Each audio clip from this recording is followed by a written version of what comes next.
Evil doesn't always look like a monster. Sometimes, it looks like your favorite neighbor, a charming local businessman, or even the clown at your kid's birthday party. And about 50 years ago, one serial killer showed America that these three roles are not mutually exclusive and changed the way we understand evil itself. In the 1970s, suburban America felt like a place where crime was something people living there saw only in the movies. Their white picket fences, barbecues, and family gatherings felt like a world away from the horrendous crimes you could find in other parts of the country. And John Wayne Gacy fit right in this peaceful surrounding. He ran a construction business, was very active in local politics, and frequently hosted neighborhood parties, which made him one of the most beloved characters in his community. But behind this charismatic mask of normalcy hid a monster who massacred 33 boys and young men, most of whom runaway society had already chosen to overlook.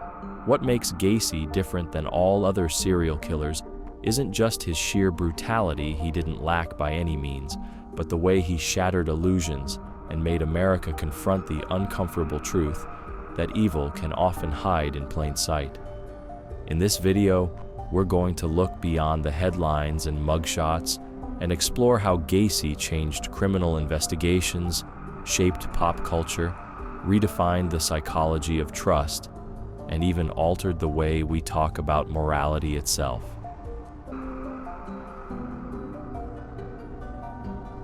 Before Gacy, the suburbs were a place where crime was something that happened over there, not in your backyard. But Gacy proved that evil can indeed live next door where you least expect it to be. By day, John Wayne Gacy seemed almost absurdly ordinary, even benevolent, the kind of man who organized neighborhood barbecues with a smile that looked like it was carved into his face. And in truth, it often was.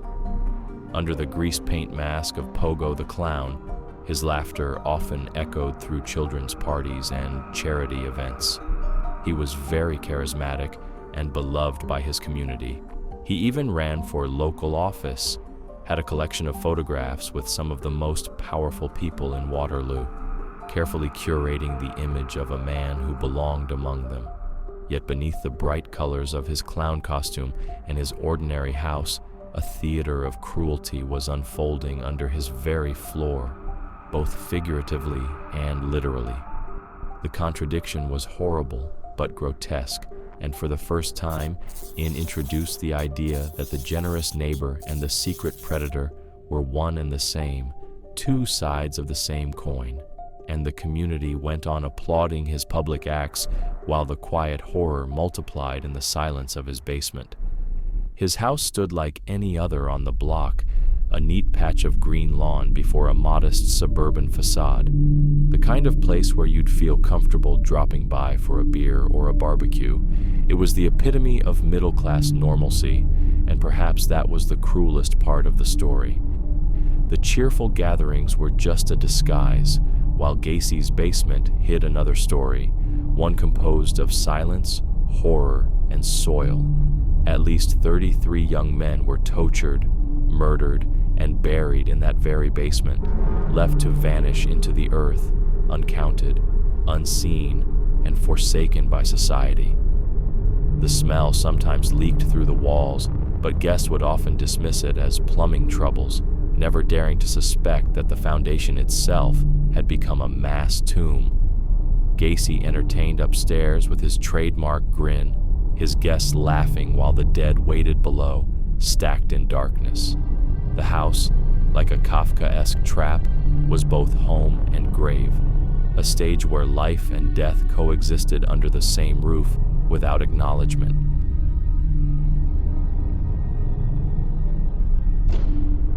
Gacy's alter ego, Pogo the Clown, was not some secret mask tucked away in the shadows, but a costume he wore proudly.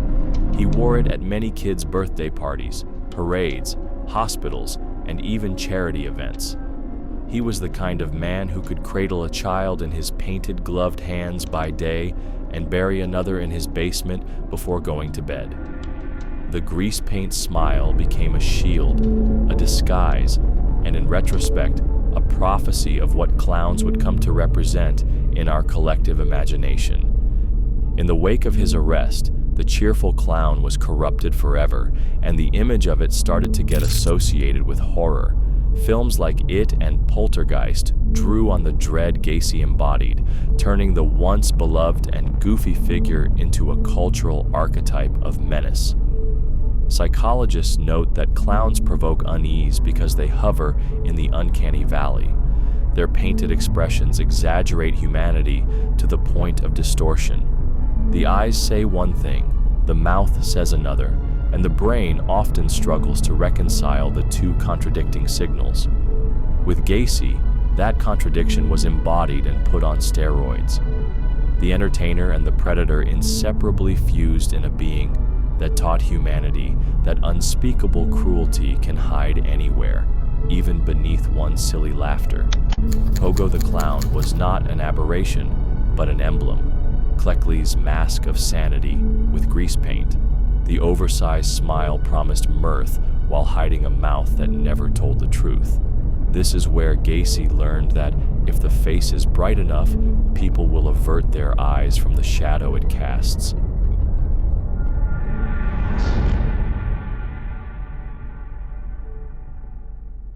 As a boy, Gacy lived under the weight of a father who seemed to treat cruelty as discipline. His father called him weak, mocked him for being sickly, and beat him with a belt for the smallest offenses. When John showed the slightest softness, he was derided as a sissy or worse. The lesson drilled into him was simple. To be a man, he had to bury vulnerability, repress tenderness, and prove dominance. Yet beneath that conditioning, his sexual urges pulled him toward men. The result was a storm of attraction poisoned by self-hatred. Psychologically, Gacy reads like a case study in psychopathy. Superficial charm, manipulativeness, the performance of empathy without the burden of feeling, a talent for lying so smooth it felt like hospitality. The very language he used reduced victims to problems to be handled, as if the world were a set of chores in need of a competent man.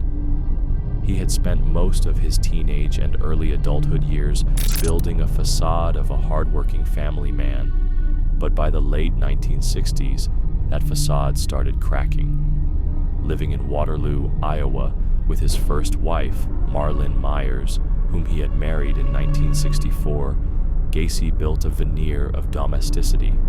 The couple had 2 children together, a son and a daughter, but Gacy's nights often belonged to another world. He joined a local JC's club, where behind the civic boosterism thrived a hidden culture of drinking, watching adult movies, and promiscuity. It was in this environment that Gacy began testing how far his charm could bend the will of others. In 1968, his double life tore into the open. Gacy invited a young boy into his home under the pretense of showing him movies and sharing drinks. Once isolated, Gacy assaulted him, exploiting his authority as an adult and cloaking the encounter in manipulation. When the boy reported the crime, the investigation widened, and other victims stepped forward with similar stories of being coerced or abused. The revelations destroyed Gacy's image as a model citizen. He was convicted of sodomy and sentenced to 10 years at the Anamosa State Penitentiary.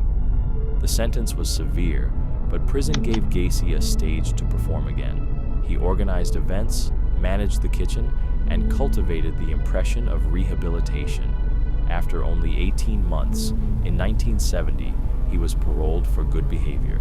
His wife divorced him during his incarceration, won sole custody of the children, and severed all ties. When Gacy walked free, he never saw them again. Here lies one of the more chilling aspects of his story. Despite a serious crime conviction, Gacy managed to return to Illinois and reinvent himself almost completely. Without digital databases or easy background checks, his past in Iowa effectively stayed buried across state lines. Neighbors, employers, and even prospective partners in Chicago had no reason to suspect they were dealing with a convicted predator. Gacy's charm filled in the rest. He could explain away questions with a smile, and people rarely pressed further.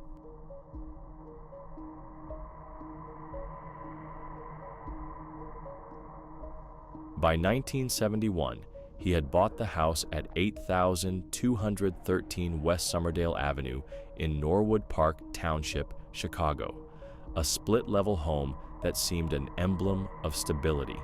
He was no longer just a man with a dark past. He remarried and helped his new wife raise her 2 stepchildren, started his own construction business, and even did a lot of charity work. The mask was firmly back in place.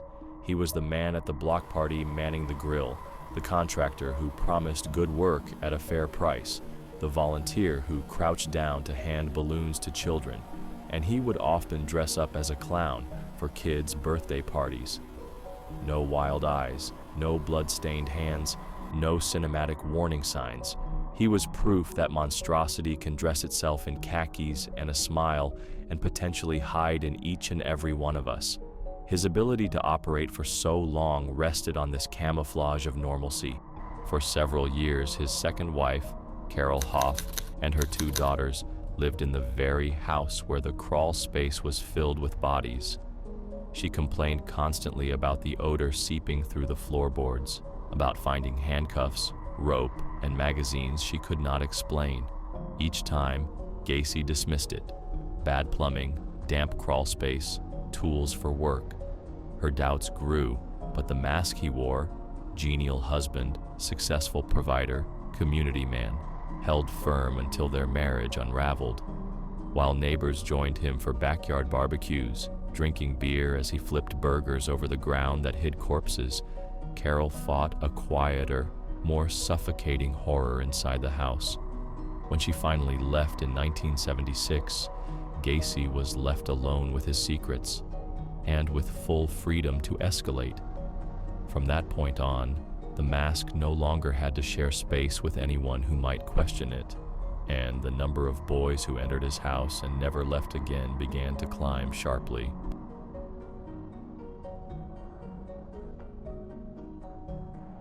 The killer clown's journey began in 1972 with his first known victim, 16-year-old Timothy McCoy, a boy he met at a Chicago bus station on New Year's Day, offering the boy a warm meal and a place to stay for the night. The teenager accepted, completely unaware of what was to follow. According to Gacy's later confession, he woke the next morning to find McCoy standing in his bedroom doorway holding a kitchen knife. At first, Gacy claimed he panicked and attacked, stabbing the boy repeatedly in the chest, but investigators suspected this was just another one of Gacy's lies. After killing the boy, Gacy said he felt an overwhelming sense of power and sexual release, a rush so intense he described it as the ultimate thrill. He couldn't get enough of this feeling, and this released the beast that was trapped in him for years. Most of Gacy's known victims were young males, often teenagers or in their early 20s, most of whom were gay or perceived as gay, but some were heterosexual. He typically lured them with promises of work, money, or simply by offering a ride. They disappeared quietly, their absences first explained away, then forgotten by a world too ready to ignore the vulnerable. Layer by layer, the crawl space beneath his suburban home slowly filled with corpses. He killed 33 boys and young men and hid their remains hidden behind the laughter of neighborhood barbecues, the squeak of Pogo the Clown's shoes, and the American flag fluttering on his lawn. Some victims were assaulted for hours. He once described the rope trick to investigators as though it were a magic show, tightening the cord around a boy's neck, then loosening it just before they would lose consciousness, only to tighten again. For him, control was the true addiction. That same control he could never have as a child living with his abusive father. When the crawl space didn't have any more space, Gacy started stashing bodies in closets, the attic, even beneath his garage. Neighbors would later recall how the house itself seemed to breathe death, the stench clinging to the air on humid nights. Investigators discovered that he sometimes slept in the very room above the crawl space, the weight of dozens of corpses directly beneath him, as though he drew comfort from their silent company. But the mask could not hold forever. Gacy was eventually marked as a suspect after 15-year-old Robert Piest vanished from a pharmacy where he had been offered a job by Gacy. Witnesses placed Gacy with the boy on the night of his disappearance, and the police began surveillance. This, combined with the unusual stench that lingered around his house for far too long, was enough for the police to get a search warrant in December of 1978. Upon their entrance, the earth in the basement gave way easily, damp and disturbed, and then the first bone surfaced. Then another. Then another. At his 1980 trial, Gacy sat in court sketching clowns and landscapes, smirking as prosecutors displayed photographs of his victims and the diagram of his crawl space. When the verdict came, guilty on all 33 counts, he barely flinched. He even joked to reporters that clowns can get away with murder, as if the monster still couldn't resist performing. He spent the next 14 years on death row, painting portraits of Pogo the Clown that collectors later called the art of madness. Reporters described his cell as spotless, his tone always confident, his remorse non-existent. He granted interviews, blamed the police, blamed his victims, blamed anyone but himself. Still the showman, still trying to direct the script. On May 10, 1994, at Stateville Correctional Center, the curtain finally fell. His last meal was fried chicken, fries, and strawberries. Witnesses said he met the lethal injection with a sneer. "Kiss my ass," were his final words before the drugs stopped his heart. Outside the prison, protesters cheered, while others wept for the boys whose names never made the news. Even in death, Gacy forced the world to look closer, to see that evil doesn't always crawl from the shadows. Sometimes it smiles, shakes your hand, and lives next door.